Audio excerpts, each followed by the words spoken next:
तो ठहरे पानी में कंकर फेंकेंगे तो हलचल होगी ही, और जब ये कंकर सियासी सागर में फेंका जाए तो ठहरे पानी में हलचल के साथ उठापटक कैसी होगी, इसका अंदाजा ही लगाया जा सकता है। राजस्थान में कांग्रेस की अशोक गहलोत सरकार में करीब 1.5 साल तक चली असंतुष्ट गतिविधियों के बाद मंत्रिमंडल पुनर्गठन से ये उम्मीद की जा रही थी कि अब असंतुष्टों को साधने का काम पूरा हो गया है। असंतुष्टों की अगुवाई कर रहे पूर्व उप मुख्यमंत्री सचिन पायलट तक ने खुशी जाहिर की थी, लेकिन बवाल तब उठा जब मंत्रियों को शपथ दिलाने के साथ ही मुख्यमंत्री अशोक गहलोत ने सरकार का साथ दे रहे 6 विधायकों को अपना सलाहकार नियुक्त कर दिया। सलाहकारों को मंत्री का दर्जा देने की फाइल बीच में ही अटक गई। अब खुद मुख्यमंत्री लगातार जो कंकर फेंक रहे हैं, उससे शपथ लेने वाले मंत्रियों तक की सांसें अटकी हुई है।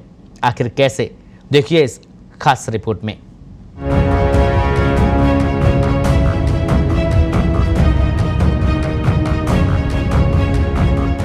जब तक मैं रहूंगा जिंदा, तब तक आपका अभिभावक के रूप में रहूंगा।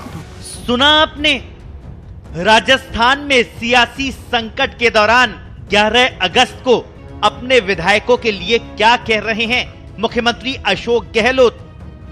जब तक मैं जिंदा रहूंगा तब तक आपके अभिभावक के रूप में रहूंगा। इतने लंबे समय होटलों में रहना पड़े, उनको हम कैसे भूल सकते हैं। उनके भाव जो हमारे दिल में हैं, उनको वे जानते हैं और हम जानते हैं। आपको याद दिला दें, मुख्यमंत्री ने ये बात उस वक्त कही थी जब करीब 1.5 माह तक समूची सरकार को होटलों में रहने को मजबूर होना पड़ा था और आलाकमान के दखल के बाद असंतुष्टों से सुलह के आसार बने थे। मुख्यमंत्री ने तब न केवल प्रतिपक्ष पर सरकार को अस्थिर करने के प्रयासों में लिप्त होने का आरोप लगाया, बल्कि ये भी कहा कि जिन्होंने सरकार का साथ दिया है उनको वे याद रखेंगे। इतने लंबे समय तक होटलों में रहना पड़े जिनको, उनको हम कैसे बोल सकते हैं। तो उनके लिए हमारे दिल में जो भाव है वो जानते हैं, मैं जानता हूँ, और उसी कारण से वो लोग विश्वास करके मेरे पर, हाईकमांड पर, उन्होंने रहना स्वीकार किया। उनको विश्वास हाईकमांड पे भी है, मुझ पे भी है, उसको हम बनाए रखेंगे। याद रखेंगे पर जोर मुख्यमंत्री ने कोई यूं ही दिया हो ऐसा नहीं है।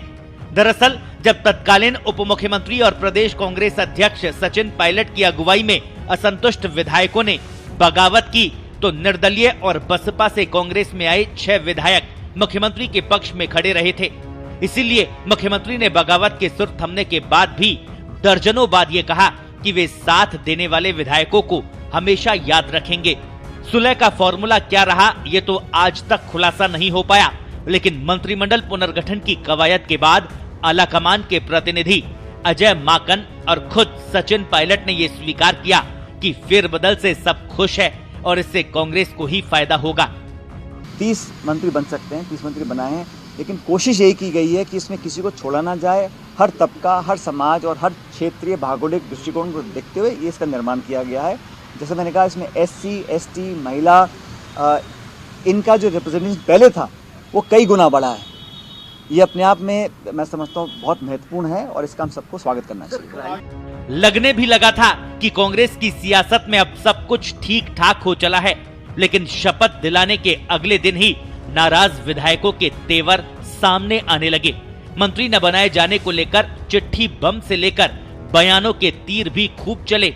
एक मंत्री ने शपथ लेने के बाद सरकारी कार वापस लौटा दी और पार्टी को मां बताने वाले कार्यकर्ताओं के सीने पर छुरी चलाते हुए अवसरवाद की नई परिभाषा भी गढ़ दी।